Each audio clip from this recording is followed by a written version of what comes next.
جب روزہ شروع ہوا تو ہر شے حرام ہوگی، بیوی بھی حرام ہوگی، خامد بھی حرام ہوگا، ہر شے حرام ہوگی۔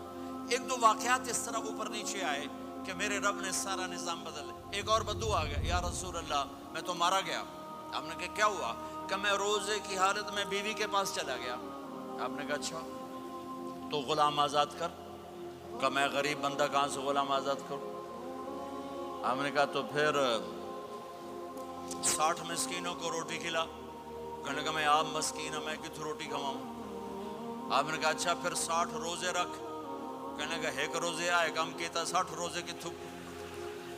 ایک روزے میں یہ چاند چڑھایا، 60 روزوں میں کیا کروں گا؟ تو آپ بڑا ہنسے۔ آپ نے کہا اچھا بیٹھ جا۔ تھوڑی دیر گزری تو ایک صحابی آئے، یا رسول اللہ یہ صدقے کی کھجوریں ہیں۔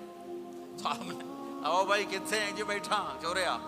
یہ لے جا اور مدینے کے 60 غریبوں کو دے دے۔ وہ کہنے لگا یا رسول اللہ اللہ کی قسم مدینے میں مجھ سے بڑا غریب کوئی نہیں، تسی انج کرو میرا جرمانہ مینوں ہی حلال کرو۔ تو آپ اتنا ہنسے کہ یہ دانت نظر آنے، یہ داڑے نظر آئے، اتنا ہنسے یہاں تک آخری دانت نظر آنے لگے۔ آپ نے کہا اچھا بھائی تیرا جرمانہ تینوں ہی حلال کیتا، پر اور کسے واسطے نہیں، صرف تیرے واسطے۔ تو یہ اوپر نیچے ایسے کام ہوئے تو میرے رب نے کرم کیا کہ چلو تمہارے لیے رات ساری حلال ہے، ہر حلال چیز حلال ہے۔ سحری کے بعد ختم۔ تو روزہ کھانے کا ٹائم تبدیل کیا، ایک نماز کا اضافہ کیا، تراویح۔ وہ چونکہ مشکل ہوتی ہے تو اللہ نے اجر بڑھا دیا۔ میرے نبی نے خوشخبری سنائی، میری بات دھیان سے سننا، رمضان آنے والا ہے، تراویح آنے والی۔ تراویح کے ہر سجدے پر 1500 نیکی، 1500 نیکی۔ یہاں کی سب سے بڑی مسجد کون سی ہے؟ جامعہ اسلامیہ اصلاح کی مسجد والے۔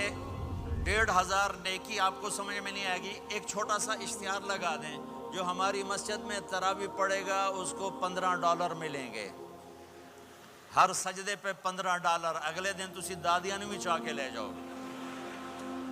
دادیاں تے تھوڑی لڑائی شروع ہو جاؤ، اماں تو میرے نال ٹر، دادی تو میرے نال ٹر۔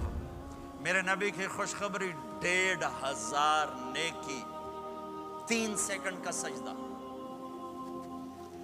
ہر سجدے پر جنت میں سرخ یاقوت کا ایک محل، جس کے 60,000 سونے چاندی کے دروازے۔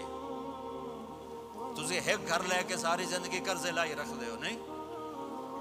ایک سجدے پر، ایک سجدے پر، ایک سجدے پر جنت میں اتنا بڑا گھر کہ 60,000 سونے چاندی کے دروازے۔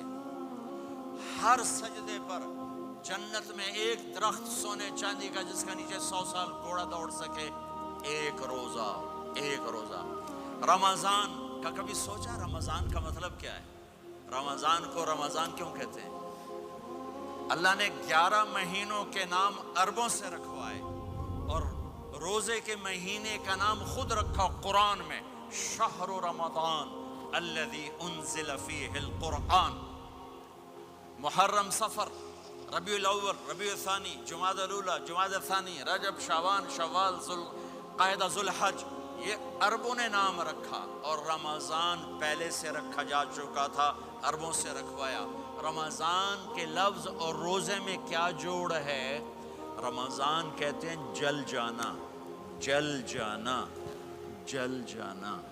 تو اس کو روزے کے ساتھ کیا مناسبت ہے کہ جب کوئی مرد عورت روزہ رکھتا ہے یا رکھتی ہے تو پچھلے 330 دن کے گناہ، آج روزہ رکھا، پٹی تیار ہو گئی، گناہ ڈال کے جلاؤ، دوسرے دن اور گناہ جلاؤ، تیسرے دن اور گناہ، چوتھے دن اور، 30ویں دن سارے گناہوں کو اللہ تعالیٰ جلا کے، راکھ کر کے، ایمان والے مرد عورت کو پاک کر کے، صاف کر کے، آخری رات کہتا ہے جاؤ بخشے بخشائے چلے جاؤ۔